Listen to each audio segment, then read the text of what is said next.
came tonight so that none of you would be able to leave this auditorium and ever again be able to say to a physician, to a counselor, to your future husband or wife, nobody told me.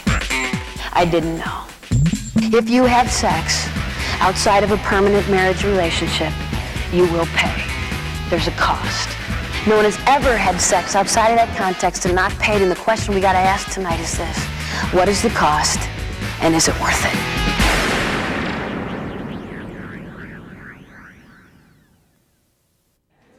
I travel all over the United States and internationally, speaking to about 250,000 teenagers a year, every year, and have learned a tremendous amount from the students that I've spoken to.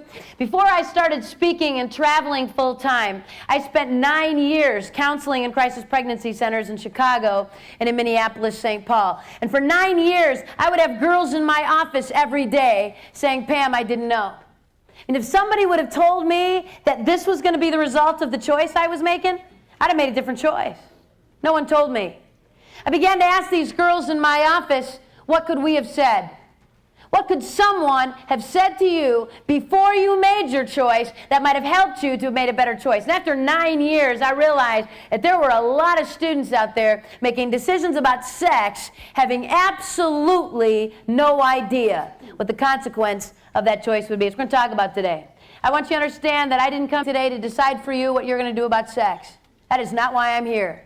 I can't make this choice for you, don't intend to. Can't go on your dates with you, I don't have time. Okay? I mean, I can't choose for you. No matter how much we would wish that we could put you in a box, lock it, feed you through a window till you're 24, we can't. All we can do is love you, tell you the truth, hope you make good choices. My goal today isn't to decide for you what you're going to do. You can do whatever you want. My goal is that none of you would be able to leave here and ever again have to say to a physician, to a counselor, to your future husband or wife, nobody told me. I didn't know. Today you're going to be told. What you choose to do when you walk out of here is up to you. I get to start today the way I can't typically start in public school settings, and that's why it's so wonderful to be in parochial schools and be able to start this way. Students, God created sex. It's awesome. It's not a terrible thing we can't talk about at Catholic school. God created sex. That's right. Now listen up. God wants you to have great sex. He does. This is not about wrecking your fun. Now listen, you guys laugh at that, and I am going to prove it to you by the end of this hour, so you have to pay very close attention, because I'm going to have to talk to you about this again. God created sex. It was His idea, not yours. But God created sex with boundaries. And when sex happens within boundaries, it's awesome. When it happens outside of boundaries, it's horribly, horribly destructive. Help me out. What is the boundary or the context for which God created sex? There's the right answer. Most of you don't believe that. You know how many church kids I've had in my office for years look at me and say, but we loved each other. So, God did not create sex for love. That is not the boundary. God created sex for one context and one only. It's permanent, lifetime commitment, marriage, not love. Students, I'm going to say out loud something that if someone would have come to my parochial school when I was in high school and said out loud to me, I would have thought one of two things about that person. Either they're crazy or they're old. I am both. Here comes the words.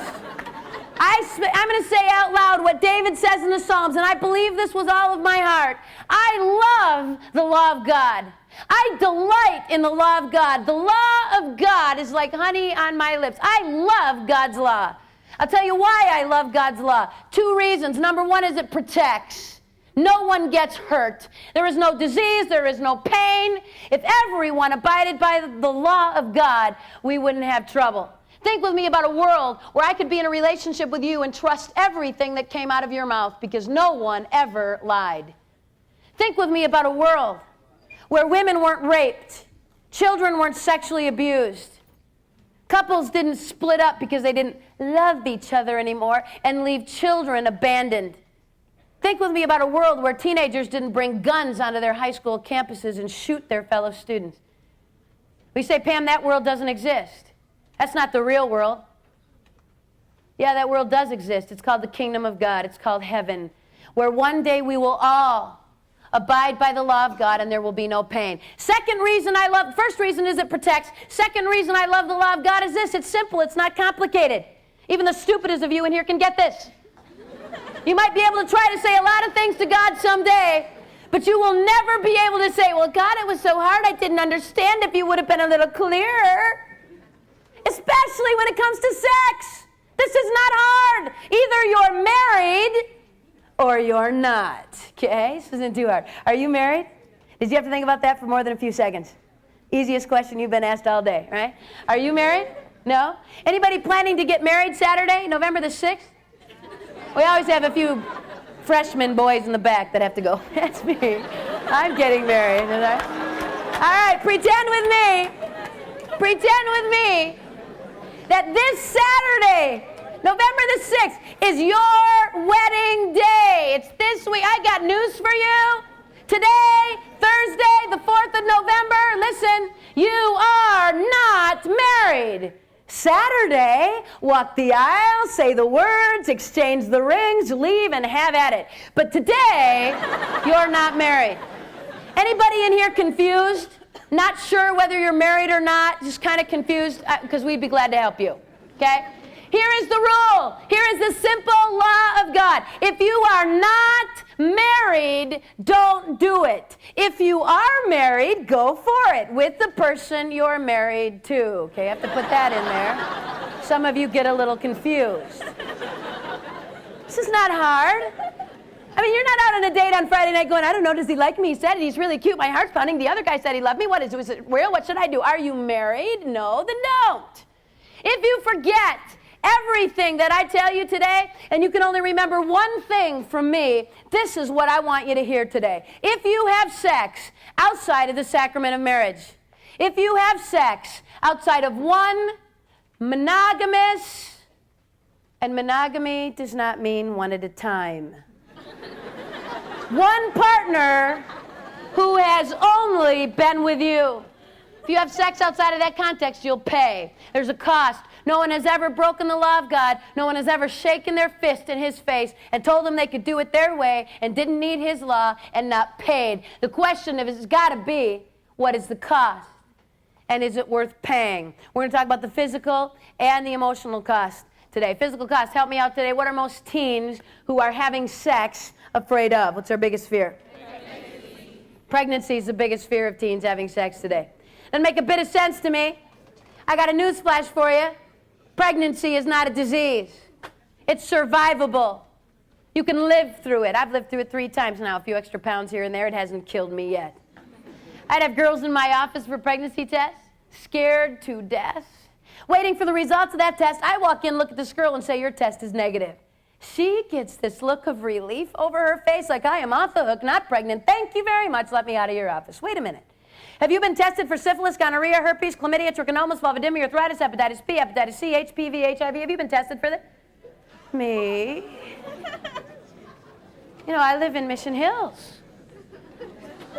Why would I need to be tested for that?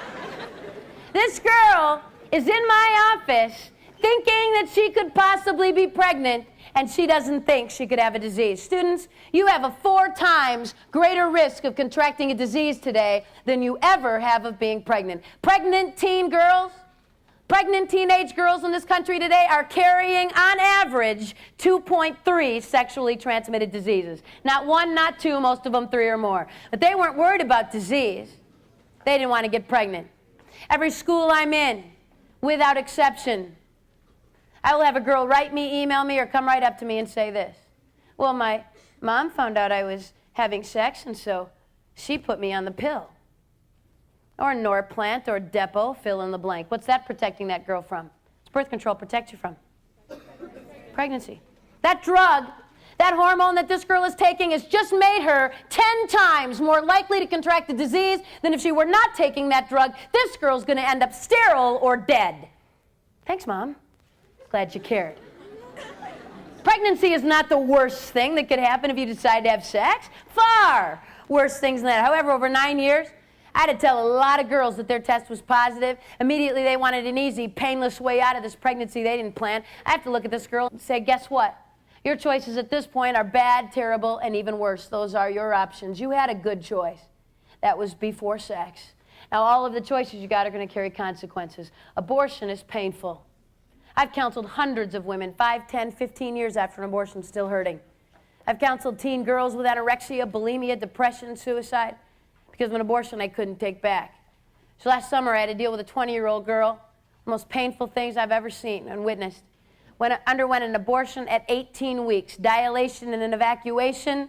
The abortionist dilated the cervix, entered her uterus with a very sharp instrument that looks a little bit like pliers or tongs, and literally ripped the child out in pieces. In the process of performing this procedure, he perforated her uterus, grabbed a hold of part of her bowel, and yanked it right through her vagina. She was hemorrhaging. In order to stop the bleeding, they rushed her to an emergency room where they did a radical hysterectomy. This 20-year-old will never have children. Not only that, they had to do a colostomy. She's going to go to the bathroom in a bag on the outside of her body for the rest of her life. A safe, legal, little fix to a problem. No way. Abortion hurts women. Parenting is not easy. Just last May, I had a 7th grader at a middle school I spoke at, 12 years old, pregnant with twins, delivered in July. It's going to be a lot of difficult years. 80% of teenage girls who choose to parent children while they're teens will live below the poverty level for at least 10 years, most of them for the rest of their lives, and 90% will never attend or graduate from college. 90%. And 10 out of 10 of those girls sat in my office and said, not me. Well, Pam, I'm going to finish high school, work full-time, go to college, be a doctor.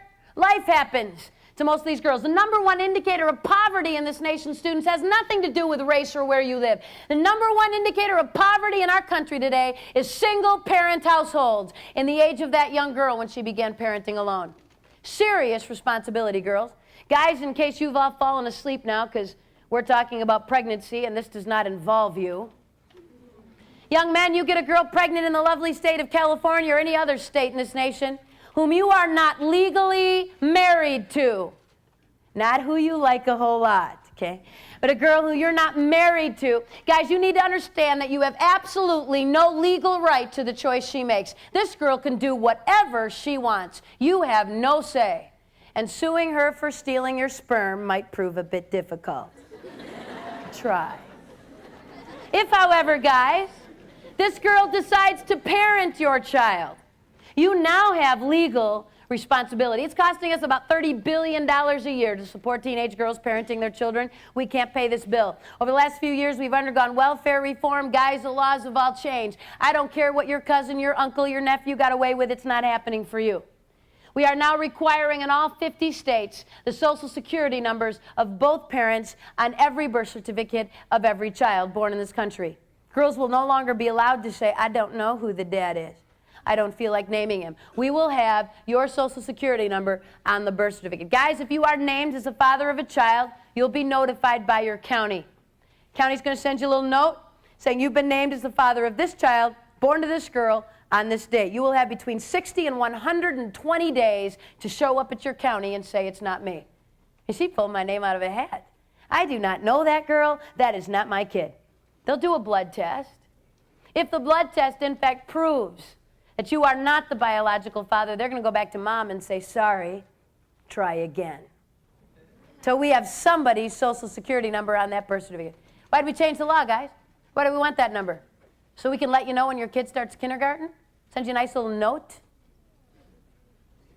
Money is what we're after, guys.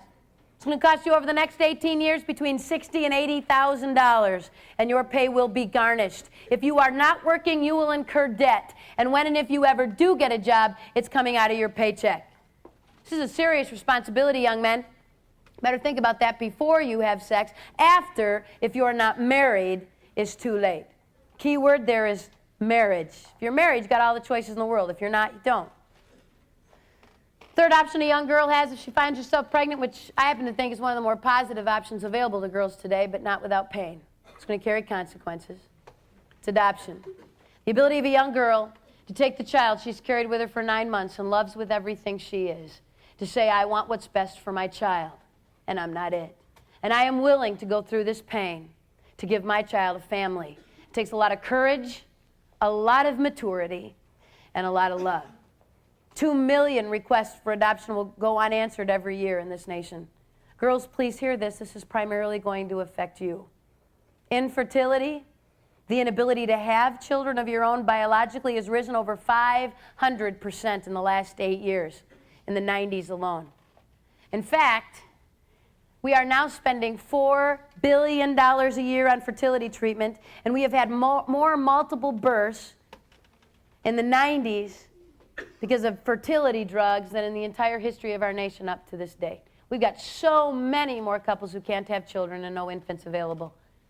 Average adoption now takes between 8 and 10 years and costs between $10,000 and $20,000. It takes a lot of love for a girl to give her child a family and to give that couple the privilege of being parents.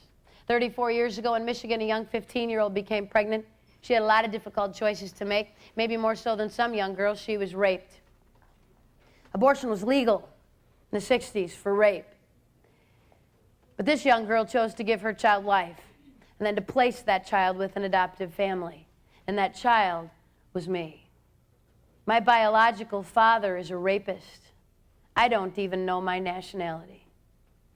But I am still a human being. And I still have value. And my life isn't worth any less than any of yours just because of the way I was conceived. And I did not deserve the death penalty because of the crime of my father. And I've listened to the rhetoric all my life. And I've listened to people say, well, every child should be wanted and planned. Well, I wouldn't have an abortion. That's terrible. But if it were rape, well, then you're a mistake, Pam. I don't believe that. I believe that every child is wanted by someone. And I believe that God, in His mercy, had a plan for me. And I can't explain it to you. And you can't explain it to me. And I've asked all the hard questions. Don't think I haven't. Did God plan me? Did God plan rape? Because I don't know if I'd serve a God that did that. Did God look down that night in November of 1964 and say, oops, what am I going to do with that? I don't know. But let me tell you something I do know, students. I know that my God is so awesome and so amazing that He is capable of taking your worst pain, whether it was something that you chose or whether it was something that was done to you. And my God can make something very beautiful come from that. It's called amazing grace. The ability of God to take even the pain in our lives, the ashes of our lives, and make something good come from that. I don't know how and I don't know why. I just know He can. I've not met my birth mom. Someday I hope to. If I don't meet her here on earth, I'm going to meet her in heaven. I've been praying for her since I was 4 years old. And when we meet, I'm going to wrap my arms around her and I'm going to tell her I love her because she loved me. Loved me enough to give me my life. And then loved me enough to give me the next most special gift I was ever given. And that's my family. Since I wouldn't want any of you sitting in this room to ever have to make a choice like this. I've spent 9 years of my life walking girls through these choices. There is no easy way out. The best choice is before you have sex. After that, it's going to get really tough. But please hear me today. If you, someone you care about, were to find yourselves pregnant you didn't intend to be, please get some help. Please don't walk through this alone. Crisis Pregnancy Center should be close to you. Where you can find it, the best way to do that is to look under your yellow pages, under abortion alternatives or pregnancy counseling. Look under the listings, find out who is doing the counseling, give them a call, and get some help. Don't walk through this alone. Pregnancy is survivable, though. We can live through that. I could walk you through that. That is not the worst thing that could happen if you decide to have sex today. Far worse things than that. Today, November 4th, today, in the next 24 hours, 12,000 teens will contract a sexually transmitted disease. Today. 12,000 more tomorrow. 12,000 teens who got up this morning and said, like some of you sitting in this room, that's not going to happen to me. Pam, that happens in Los Angeles and San Diego and San Francisco and Sacramento and scary schools like St. Paul, but we're okay here at Alamany because it doesn't happen here. You're wrong.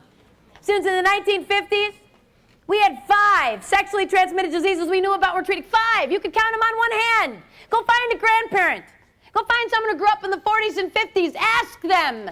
Were there STDs when you were a kid? I mean, did people have them? Talk about it at school? Have classes? Have wellness day? Oh, yeah, sure. There were sexually transmitted diseases. Got a shot of penicillin, moved on. It's a new world. Today we've got over 30 sexually transmitted diseases. 30% of them absolutely incurable. That means you get one of these diseases and you've got it for life. Which is a lovely thing, guys, when you're getting ready to get married. Found this girl you love. I mean, this is it. She's the one you want to spend your life with. All those other girls, that was just messing around. This is the real thing. Pull out that diamond, look her in the eyes. If you're really cool, young men, you'll get on your knees. And you say, marry me. By the way, I've got genital warts. You'll get it too. And we'll both be treated for the rest of our lives. In fact, you'll probably end up with a radical hysterectomy, cervical cancer, and possibly death. But marry me. Well, I'm excited now. Thank you for sharing. Isn't that what you want to tell your spouse? Lovely. HPV, genital warts, syphilis, gonorrhea, herpes, chlamydia, trichomonas, vulvodynia, arthritis, hepatitis B, hepatitis C, HIV, list goes on and on and on. These are serious diseases, students, with serious consequences. Please hear me this morning. AIDS is not the only disease out there, and it is certainly not the only disease that's killing people. And yet we still have teens who actually think, well, if I don't get pregnant or I don't get AIDS, well, then I don't have anything to worry about. No way. No way. I was speaking in Ohio and got about 185 emails in September from a bunch of people telling me I needed to watch ABC. Because ABC was going to do a little special about sex, and we all know what a fountain of truth the media is. And I thought, well, before I bash ABC about their little program, I should probably watch it. If you caught this show, they called their little educational program Sex with Cindy Crawford. Hour-long little program to educate us all. So, all right, ABC, you got an hour. 60 minutes minus a few commercials. You will mention, I'm not even asking you to explain, okay? Mention one other disease besides AIDS. Did they? No. There wasn't a word. What a tragedy for women. I could not believe it. Chlamydia, one of the most common diseases among teens today, is chlamydia. This is a bacteria, not a virus, easily treated and cured. 2 classes of sexually transmitted disease. If you haven't had biology yet, this will help you. Okay, 2 types of STDs, bacterial and viral. A bacterial disease is curable. If we knew you had it, we could help you. Antibiotics can wipe that out. A virus is not. You get a virus, you've got it for life. There is no cure. We have never in the history of the world cured a virus, okay? Chlamydia is not a virus. It's a bacteria, curable. So what's the big deal? I'll tell you what the big deal is. And over 90% of teenagers who have chlamydia, there are no symptoms. You can't treat a disease you don't know you have. We got all kinds of teenagers out there having sex going, well, it's not bothering me. I mean, I've had sex, but I don't have a disease. Never been tested, certainly not in the last 2 months, but I know I don't. How in the world would you know that? Oh, let me tell you something pretty safe to say I know about you. If you're sitting in this room and you are sexually active or have had sex, let me tell you something pretty safe to say I know about you. It's true of teens all over the world. You actually believe that if you get up the next morning and herpes isn't tattooed to your forehead, you don't have a disease. I mean, if I can't see it, feel it, or touch it, I don't have it. If I had a disease, I would know. My nose would turn purple, my ears would be red, something would burn. I would know. No, you wouldn't. If I asked you what the pregnancy rate was at your high school, you could probably tell me. We had 8 girls get pregnant last year. There were 7 girls at our school. We've got the highest pregnancy rate. But I don't know anybody at my high school who's got a disease. Really? First of all, your friends aren't getting tested. And even if they were, do you think they would tell you? Went to the doctor Monday, found out I had herpes. Tell everybody by 5th hour. I would like for the entire school to know. You think I'm going to tell you? There's no way. So you think walking down the halls you're going to see it? Oh, purple nose, herpes, stay away from that. Oh, am I going to do that? So you think as you can't see it, feel it, or touch it, or know anyone with it, it doesn't happen. It doesn't work that way. The American Medical Association released a bulletin about a year ago. They said this: every teenage girl who has had sex or is sexually active has to be tested for chlamydia every 6 months. Every teenage girl who has had sex has got to be tested for chlamydia every 6 months. Cindy Crawford didn't have a few seconds to mention that? Couldn't fit that into her little schedule? Why did the AMA say girls? Why didn't they say every teenager having sex should be tested for chlamydia? Don't guys get this? Of course they do. Who in the world do you think you're getting it from, girls? Guys and girls both get this, so why would they say just girls? I'll tell you. Girls, listen up. Girls, you contract chlamydia one time in your lifetime, cured or not, and there's a 25% chance you will be sterile for the rest of your life. Contract this disease twice, girls, it jumps to 50%. Contract it 3 times, and there's a really good chance you will never have children. We've got women in their 20s, early 30s saying, I'd like to start my family now. I'm married, like to have a child. They try, can't get pregnant. They go running to an infertility specialist. He checks and says, my goodness, you've got all this scar tissue in your fallopian tubes, your ovaries, your uterus. You have pelvic inflammatory disease, PID. You had chlamydia or gonorrhea. What? What in the world did I have? How could I have had that disease? I didn't even know. It's too late, girls. Girls, I'm begging you to hear this morning. Please hear me. That guy can break up with you, leave you, meet another girl, marry her, and have a family. This is not going to hurt him. You're scarred for life. You have more to lose, girls. Please don't miss this. I am so sorry. Life is not fair. There is no even score here. Girls, you are going to pay a higher price physically every single time. In case you missed this in 6th grade human reproduction and anatomy, we're different. Boys' and girls' bodies are not the same. Some of you are looking confused. That's scaring me. Thought that was safe by now. Girls, you all have an open sexual system. The guys sitting in this room all have closed sexual systems. Girls, you are easier to infect and easier to damage on a permanent basis. It's the way you're made. Girls, you have to release an egg from an ovary. It has to make its way through a fallopian tube that cannot be scarred in any way. If that takes place and conception takes place, this conceived egg now has to attach itself to your uterine wall. There can be no infection or scarring of your uterus. If it's able to receive the nutrients it needs, baby grows for 9 months, you deliver. He produces sperm. Big deal. Not that hard. Girls, your system is just a little more complicated. It's the way you're made. Now the guys are ticked. I can see you. Well, that's tough. Well, if you think that's so easy, you just try that then. See, they let a woman speaker come in and talk about sex, and she's just dissing men. What's wrong with you? Some kind of feminazi or something? Don't you like men? I like men. I married one. I have 2 boys. And I'm going to say something really nice about a lot of the young men sitting in this room, so I don't want any guys with selective hearing. Okay, you got to pay attention to the whole thing, not just a little part. Girls, I've traveled this country. I've been in towns, cities, and schools all over this nation and around the world. And girls, in every school I've been in, and Alamany is no different, sitting in this room are young men of integrity, guys with character. Girls, guys who do care about you. Girls, the kind of guy, if you were to date him, would look at you and say, I do love you, and you matter. And you know what? I might be able to walk away from sex with you without permanent damage. But you might not. And I love you so much. You matter so much that I would never ask you to put your life on the line to meet my momentary need. I would never pressure, demand sex, dump you if you wouldn't sleep with me. I care too much for you for that. There are guys with that kind of integrity, girls. I married one. Unfortunately, as a small word of warning, there are some guys who don't care. As long as they don't get hurt in the long run, they're going to say all the words. I love you. Well, everybody else is doing it. I can't live with it. If you won't, she will. I'll die. You're not going to die. Nothing will fall off. You will live. Real love respects. Love doesn't pressure, damage, hurt, take, and walk. It's not love.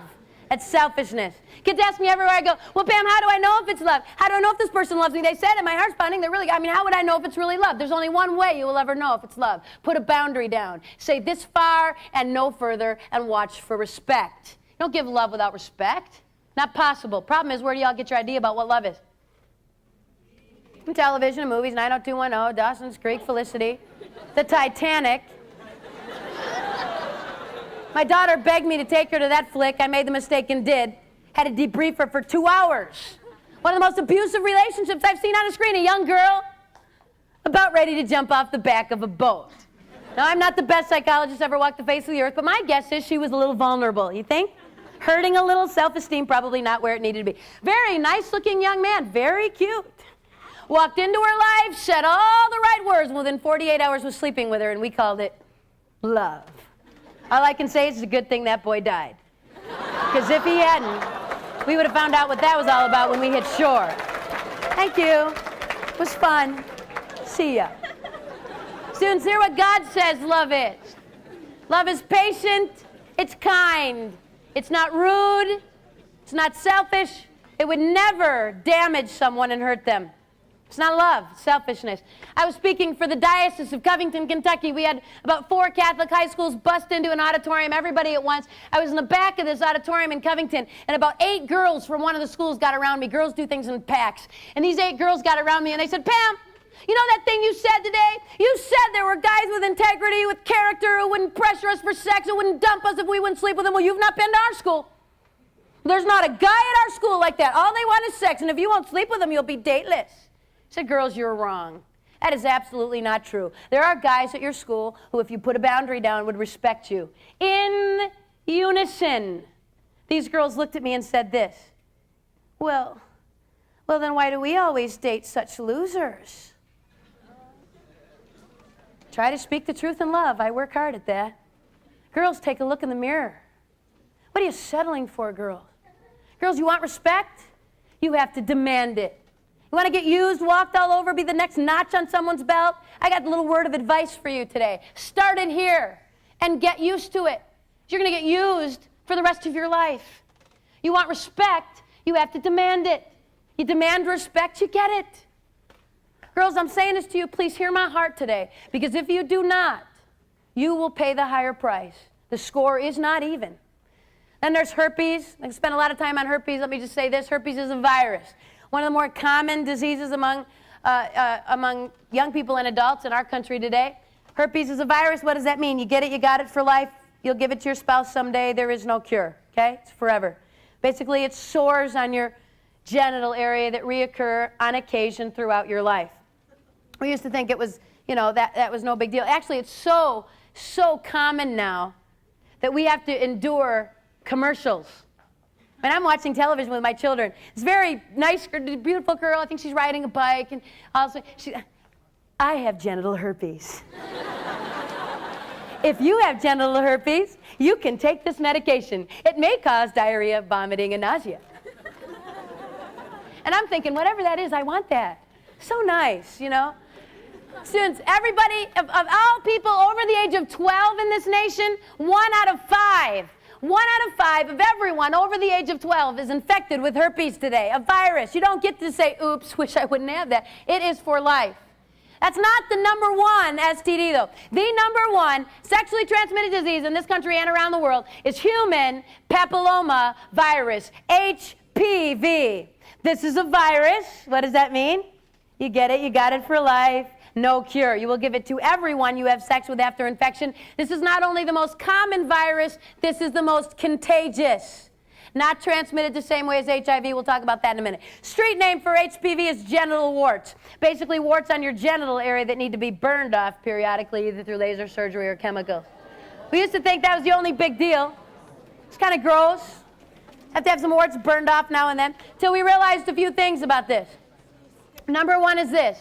You can have this virus, and you can be giving it to other people without ever having warts.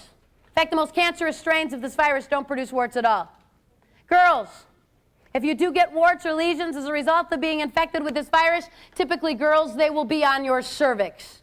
When was the last time you saw your cervix? I had an 8th grade boy in Detroit look up at me and go, I don't know. Said, you don't have one, honey, breathe. Girls, this is not a part of your body. You can see, okay? I know that when I say genital warts at a high school, I know I've got students sitting in this room who've had sex who in your mind are going to do this. Well, she said that wart thing, and I have never seen a wart down there. I don't have that.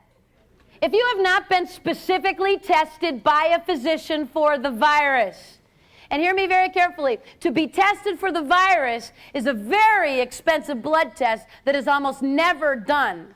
Certainly never done at free clinics.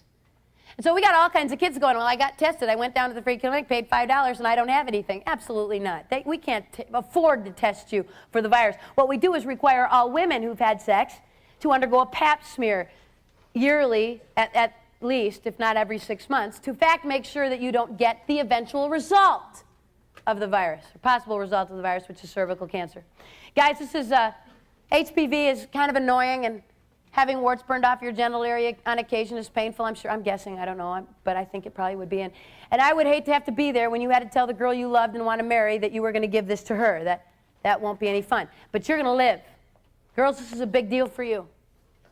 HPV is the #1 causal agent of cervical cancer in women. We've got young girls as young as 18, 19, and 20 undergoing radical hysterectomies because of cervical cancer. Dealt with a senior last year. Came up to me, was being real tough. Oh yeah, I have HPV. I have cervical cancer. I've had numerous cryosurgeries on my cervix. It's been frozen numerous times, and the cancer now spread to the uterus, and I'm getting a hysterectomy in 3 weeks, just before she graduated from high school. She said, Pam, it doesn't matter. Kids are noisy, smelly, and they cost a lot of money, and I don't want any. Then she got a little teary. She said, I'm just trying to deal with the fact that I'm going to have to tell the man that I love and want to marry that if he marries me, neither will he. Is it worth it, girls? Girls, do you realize that more women died in this country in 1997 of cancer-related illness due to this disease than died of AIDS? This STD is killing more women currently than is HIV. Second leading cause of cancer death in women, and we're not talking about this? Not telling our daughters this?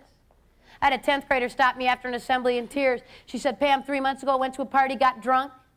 Girls, can I love you just a minute? You can have all the right answers today. No, I want respect. I don't want scarred tubes. I don't want cancer. I don't want all that. I'm going to wait. And then one night you get drunk and have no concept what it is you're doing. Please don't drink. Please don't use any kind of drug that would alter your ability to choose. This girl had been drunk. She'd had sex with this guy. Now she's scared. What do? I said, you need to get tested. Do it today. Please go to your family physician, use your insurance, and ask to be tested for everything. Please do that. She called my hotel that night in tears.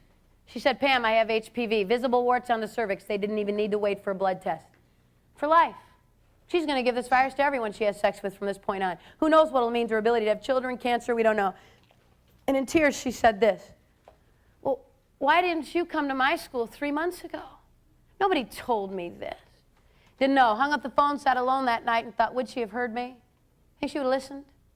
Or would she have sat like hundreds of teens and still found a way to say, it's not going to happen to me? Students, you're not playing the same game I was playing. You're not playing the same game your parents were playing. Good morning, it's not 1974.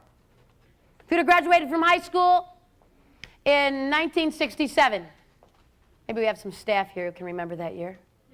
If you'd have graduated in 67, 1 in 32 of your classmates would have had a sexually transmitted disease. You would have had to have had a few partners. If you'd have graduated with me in the dark ages of 1983, 1 in 18 of my classmates had a sexually transmitted disease. In 1996, it was 1 in 4. What are the chances now that you could have sex with someone who has been with someone before you, is not a virgin, and not get a disease? Not good. And we're talking about this virus, not the other 29 diseases. Just one virus. They now estimate that 47% of sexually active singles, that's a specific group, that is not everyone in this room. 47% of the teens who have already had sex are already infected with this virus. It's 1 out of 2, and there is not a condom in the world that will protect you from this. This is not a disease of blood and semen. This does not necessarily take the exchange of body fluids for you to be infected, students. This is a disease of the entire genital area. All it takes is skin contact anywhere in the genital area, and you're infected for life, and will infect everyone you have genital contact with after that. Let me make this really clear today. It doesn't take sex. You know how many girls I've had in my office test positive for both herpes and HPV who were technically virgin? Thought they could do everything else. See, what was their big fear? What are they worried about? Worried about getting pregnant. So I can do all this other stuff. It's not really sex, Pam. I won't have to worry, really. Number one question I get everywhere I go around the world, number one question I get from teens is this. Well, how far is too far? Well, then, Pam, where's the line? Well, then just lay it out. What can we do and not get a disease? And I was convinced for 5 years, absolutely convinced that this was a teenage problem. It's teenagers. I don't know what we have to say to these kids. They don't get it. They so narrowly define sex that sex is only the penis sexually entering the vagina. Nothing else is sex. And then I realized the President of the United States doesn't know how to define sex. And I'm having a bit of trouble figuring out why you can't get it. Wasn't really sex. That doesn't count, does it? Let me give you the medical line over which you can't step. If you have stepped over this line, you have risked disease, and you need to get tested. I don't think this is complicated. I don't think this is tough. I think you can understand this. Here it is. Absolutely no genital contact of any kind. None. You stepped over that and you're at risk. I'd have girls in my office daily for pregnancy tests, scared to death. I'd do the test. I'd walk in, look at that girl, and say the test is negative. She would be like, thank you, I'm gone. I'm leaving. No, you're not. You need a pap smear, a blood test, vaginal culture, physicians in Tuesday, Thursday, Friday when you come in. Oh, not me. I don't need those tests. Yeah, you do. Well, no, see, Pam, I've only been with my boyfriend, and he has only been with me. Well, that's good. How do you know that? He told me. It's good. Did you ask the right question? Students, please realize this. It is never good enough to ask a partner if they've had sex before. That is not good enough information. You have got to know whether on any occasion that person has ever had genital contact with anyone else besides you. If they have, you're at risk and you need to get tested. Is that clear? Anybody confused? Because I don't want you confused about that. Then there's HIV. I'm not going to spend a lot of time on this virus. I'm going to remind you this. HIV is a virus that causes AIDS. It's deadly. You don't want it. This is an equal opportunity virus hurting the guys as much as it is the girls. In light of that, what have you been told to do to make sure you don't get this particular disease that will kill you? If I said safe sex to you, what would some of you say? Condoms. Hey, sure, Pam. I don't have to worry about disease. I can sleep with 18 people. I got a piece of latex. Safe. Unbelievable. Students, the only safe sex is a safe partner. Someone who has never had sex. Or if they have, hear me very carefully, it has been at least 3 years from the last time they had sex of complete abstinence. Please have them tested with their blood, viral testing, to make sure, in fact, that they are not carrying a disease. That is the only way you will ever know that you won't get a disease. And saying no to sex won't hurt you. Once you've said yes, you've lost all guarantees. I was speaking in a state in the Midwest, got a call middle of the week from a superintendent in Western New York. He said, Pam, we've had a tragedy. We need you to get to our school this month. I said, I'm booked through the end of this year and next. I will put you on a waiting list. I get cancellations. You're at the top of my list. Hung up, thought I'd taken care of that. 2 hours later, the middle school principal called. He said, Pam, I know you've already told my superintendent that you won't come to our school, but our school's a morgue. I can't be on a waiting list. I can't wait till next spring. Please rearrange your schedule. 3 weeks later, I flew to Jamestown, New York. 3 weeks before I got there, 9 7th and 8th grade girls tested positive for HIV. They were all infected by the same young man, a 19-year-old by the name of Nushan Williams. When they found out 9 of their 7th and 8th graders were positive, they tested 70 students in that district who had either had sex with that guy or with one of those 9 girls. By the time I got there, they tested 500 teens in the county. It will be years before we know who's dying and who's not. I got done speaking at the middle school, and all the other 7th and 8th graders went back to class, and one little 8th grade girl, blonde, blue-eyed little girl, I will never forget her, waited till everybody else had left so she could talk to me alone. Just turning 14, just found out she was HIV positive. This 8th grader looked at me that morning, and she said, Pam, how could he do that to me? He loved me. He loved her, you think? That's love now? Sex is love and love is sex. If you love me, you will prove it. That's love now. Please tell me we haven't fallen that far. Sex isn't love and love isn't sex. Let me tell you something about this little 8th grader, though, because she's not that different from some of you. She so desperately wanted somebody to love her. Anybody. Someone to say, you're pretty, you matter, I like you. She was willing to put her life on the line to get love. And she actually believed that if she gave sex to this guy, she'd get loved. What she got was used. It's not the same thing. What if we didn't have AIDS? What if we didn't have genital warts and herpes and chlamydia and syphilis and gonorrhea? What if I could give you a super condom? I mean, I can't. But what if we could? Use it, sleep with 20 people, it won't matter. Are there other reasons besides disease that we might want to wait? I think so. See, I'm stupid enough to think that sex is more than a biological act to meet a biological need, more than a hormone you can't control, an itch you've got to scratch. It involves more than just your physical body. It involves everything you are. God called it a one-flesh experience, the taking of two unique individuals and bonding them for life. 1 Corinthians 6:18, these are God's words and not mine. Please hear them. Flee sexual immorality. Run in the other direction. All other sins you could commit. That is astounding, students. Murder, lying, cheating, stealing, any other sin you could commit is outside your body, but he or she who sins sexually sins against your own body. Basically damages everything you are. That's why this is so devastating. I was on a plane heading to Cincinnati. This is typical airplane conversation. This nicely dressed businessman looks over at me, sits down, and goes, "Oh, going to Cincinnati, what do you do?" I'm a speaker. Cool, who do you speak to? Junior high, high school, college kids? Oh, cool, what do you speak about? Sex. He'll either go back to his reading material real fast or decide to talk to you. This guy thought that was interesting, so he said, "What do you tell teens about sex today?" So you tell them to wait. Not have sex until they're married. One partner for life. By now, the entire plane is listening, and this guy looks over at me and he goes, "What? Are you crazy? They're all doing it. They're out of control. They're animals." I mean, what is the success rate of telling teens not to have sex? Before I tell you what I said to this lovely gentleman on an airplane, can I apologize to you? Please allow me to sincerely apologize to you for any adult who would walk into your life and tell you you can't control this. That it's hormones. That you're no better than the family pet.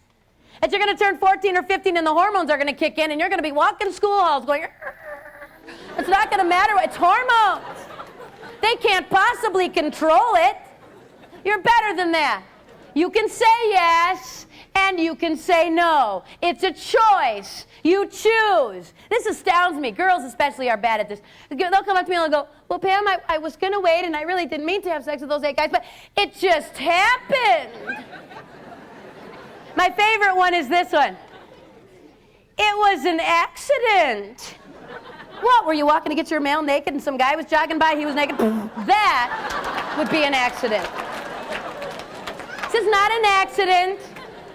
This did not just happen. You chose. You can say yes and you can say no, okay? First thing I said to this guy, back to the plane, first thing I said to this guy was this, "Buddy, everybody's not doing it." That's a lie. Thousands of students all over the nation are choosing to say no to sex until marriage. I stood in the Dome in Atlanta with 40,000 students and over 1 million commitment cards signed by teens across this nation saying, "Believing that true love waits, I make a commitment to God, myself, my family, those I date, my future spouse, and my future children to remain sexually pure from this day on until I enter a sacramental marriage relationship." We stacked those cards from the floor of the Dome through the roof twice. There are thousands of teens who aren't having sex. How unfair that we would say everybody's doing it. Not true. Second thing I said to this businessman on the plane was this: "Buddy, I don't care how old you are or how old I am. Your yes to sex and mine doesn't mean a darn thing if we don't know how to say no." Anybody can say yes. It takes no talent or ability. It takes character, integrity, and self-respect to say no. Students, I sat where you're sitting. I went to parochial school. I had parents who loved me a lot, parents who told me what God said about sex. They said, "Pam, God says don't have sex, don't do it." School said that too. This is the extent of my sex education. God said don't do it, end of discussion. And actually, that should be enough. Should be enough. But you know, in all my discussions and all my thoughts about sex outside of marriage before I got married, I thought this, and I missed a piece, and I want to give this piece to you. See, I thought that I'd have to say no to sex until I was married. It would be so hard, take 185,000 cold showers, beat people up with sticks, and then someday I would get married, and I would never struggle with sexual temptation again. It would be over. See, because married people don't struggle. Once you put this wedding ring on, there is no temptation. Marriage is happily ever after, excitement, heart-pounding romance all the time. There's never a moment that I look over at my husband and go, "I married that?" And And I am just so beautiful and gorgeous. There will never be a woman more attractive than me. Not for 50 years, ever. Really? You think so? Come on. Marriage is work. Marriage is tough. Marriage requires sacrifice, and it requires integrity. What in the world, adults? What in the world made us think in the 70s and 80s that we could sleep with whoever we wanted? No big deal. Sex was free. Sleep around. And then someday we'd put a white dress on, a white tux on, and the magic discipline fairy would sprinkle dust on us. And now we would be able to control what we never controlled back there. Did it work? No. And many of you sitting in this room have experienced the pain of infidelity and adultery. You've watched families be ripped apart because someone didn't have control. I was speaking at a parochial school, and a senior waited till no one saw him speaking to the sex speaker after school when he was pretty sure it was safe. He said, Pam, I want to talk to you. You scared me to death today. So what's the deal? He said, first of all, I want you to know I'm a senior. I've been dating this girl for 2 years. I love her. She's awesome, perfect, beautiful. I'm going to marry her. She's everything I ever wanted. One of the reasons he told me he was going to marry her, she wouldn't sleep with him. She had integrity. That was important to him and the girl he married. I said, you said I scared you, buddy. What's the deal? He said, well, just before school started this fall, my buddy and I were over on this college campus. We were there for college days. We were hanging out in the dorms that weekend, and this college freshman, she threw herself at me. What was I supposed to do? I regretted it. I wish I hadn't done it, swept it under the carpet until you came to my school. He said, Pam, I'm going to get tested. I'll do it this week, I promise. But I'm afraid you're going to tell me something else. I'm afraid you're going to tell me I need to tell my girlfriend what I did. Oh, yeah, you will. Yeah, but she threw herself at me. I have moms tell me, moms are good at this, you were really hard on the boys. You were just so hard on those boys, Pam. I mean, have you seen girls lately? Have you been on a high school campus lately? Yeah. Have you seen the way these girls dress? Just take me now. What is my little boy supposed to do? Fleeing might be an option. I don't know. Running in the other direction, I'm thinking. It's tough. I don't know what you should do. I looked at this guy, the senior in high school, and I said, buddy, you want to go 7 years down the road with me? Let's go 7 years down the road. You've married this awesome, beautiful little girl. You got 2 beautiful kids. Your job takes you on the road. I know what that's like. I'm in hotels 14 nights a month. You're tired, exhausted. You've had a long day. You just want something to eat. You go down to that restaurant bar thing, you bring a book. You're minding your own business, and some woman walks up and throws herself at you. You're going to call your wife later and say, sorry, honey, but she started it. It was not me. Is that going to fly in your house? That doesn't fly in mine. Young man, the integrity you show yourself, the discipline and control you show yourself and every girl you date is very indicative of what we can expect from you long term. What do you think, some magic was going to happen with a ceremony? Girls, the respect and integrity you show yourself and every guy you date is pretty indicative of what we can expect from you long term. It starts right here. A lot of you haven't heard your worth waiting for. Hear it from me. The person you're going to spend your life with is worth your very best. Some of you sitting in here are thinking, well, this talk was not for me. You're just too late. Well, I wish I would have heard this 3 years ago, 4 years ago. I wish I'd have heard this 6 months ago. If you're sitting in this room and you've had sex and you've been tempted to tune me out, I need you to tune me back in. You've got the same choice to make today as everyone else in this room. I'm not really as concerned with what you chose to do before you walked in here. I am really concerned with what you choose to do when you walk out. And the first thing I want to say to you is that there is a God who loves you, who wants the best for you, who has given us rules and standards in order to give us that best because he didn't want the pain. Let me tell you something else about this God. He knows that there will always be people who will do it their way. And that's why he provided his son as a sacrifice for us when we blow it. But you know what? You've got a choice to make. You can either come to God today and say, God, I'm sorry. I did it my way. I didn't understand. I want you to forgive me, and I want to start over. See, repentance, my friend, is not, the sacrament of reconciliation is not, I'm sorry I got caught. It is not, I feel bad because I hurt someone or I hurt myself. The sacrament of reconciliation is calling sin, saying, God, I agree with you about my behavior. And then turning 180 degrees and going in the other direction. Not, I'm sorry today, and I'm going to do it again on Monday. But I'm sorry, I am deeply hurt by what I've chosen to do. And God, I make you a promise that I'm going to turn 180 degrees. Well, how do you do that, Pam? How can you do that? It's so hard. It's such a struggle. How do you say no? The only way that I know that you can withstand this temptation. And Paul the Apostle in the Corinthians said this, there is no temptation taken you, but such as is common to man. We all struggle. We all struggle daily to do what's right. The only way that I know to turn 180 degrees and to begin to honor God with your choices is to be connected with the life of Christ. Is to be connected consistently, always connecting, abiding in the life of Christ. That is what sacraments are for, to continually abide in the life of Christ, to gather from that the strength we need to live righteously. One of the options is you ask for forgiveness, you walk out of here and you start over. The other option is you harden your fists in the face of God and tell him one more time you don't need his rules and you can do it your way. And you walk out of here the same as you were when you walked in. And let me give you a little promise. I know what is at the end of that road. It's death. Death is at the end of that road. The Bible says the wages of sin is death. But the gift of God is eternal life. The choice is to walk in the life of Christ or to choose death. I had a young girl in Anchorage, Alaska, come up to me. She said, Pam, I'm a recycled virgin. She said, cool. She said, when I was 15, I had sex. It left me with so much pain. I said, no more. I don't want to do that anymore. I asked Jesus to forgive me.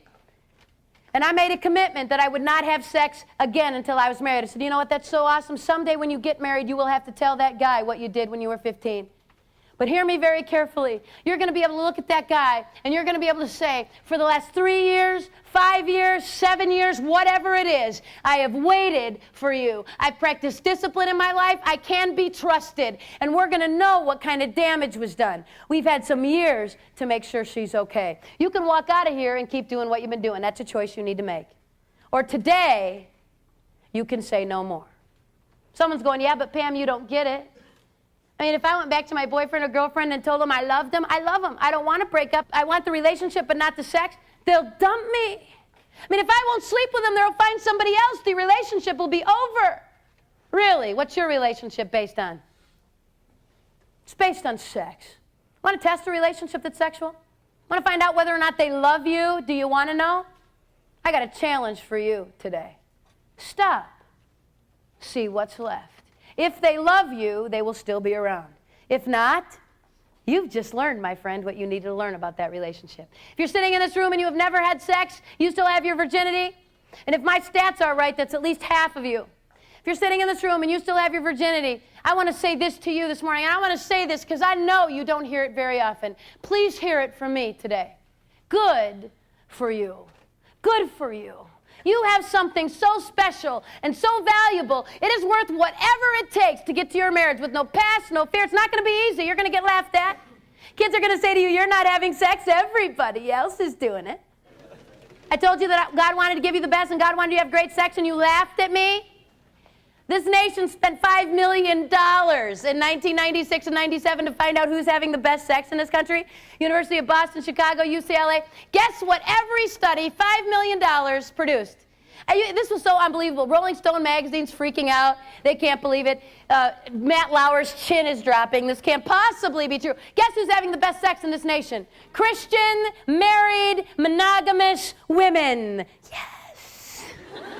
You know what they're calling it? They're calling their studies Revenge of the Church Ladies. It's hilarious. Students, can I tell you something? God loves you. God wants the best. And this morning I have set before you life and death. I cannot choose for you. No one in this room can choose for anyone else. What I'm asking you to do is to think. You deserve the best. Never settle for less than that. You deserve respect. My heart cry to you is that you would choose life. Choose life, that you and your children and generations to come might live. You guys have been awesome. Thank you for your attention. God bless.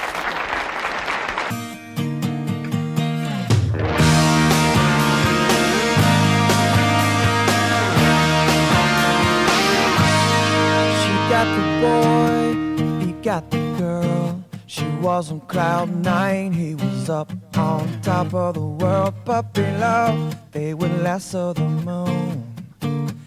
Together,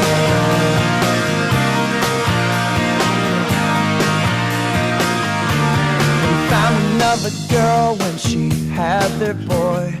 Anything for love. He said she was the only one, nothing old and nothing new. She's all alone with baby blue. Now listen what she had to say, not what I thought it would be. It's not supposed to happen to me, and I wish I could go back in time. I'm just 16, and I thought it would be.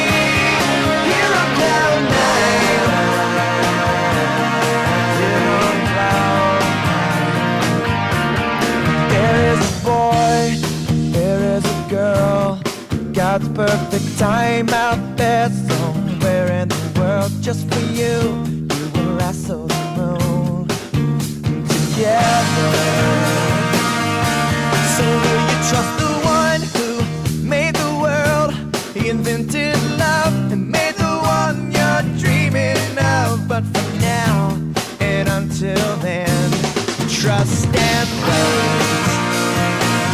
You gotta wait on him and listen what they had to say, not what I thought it would be.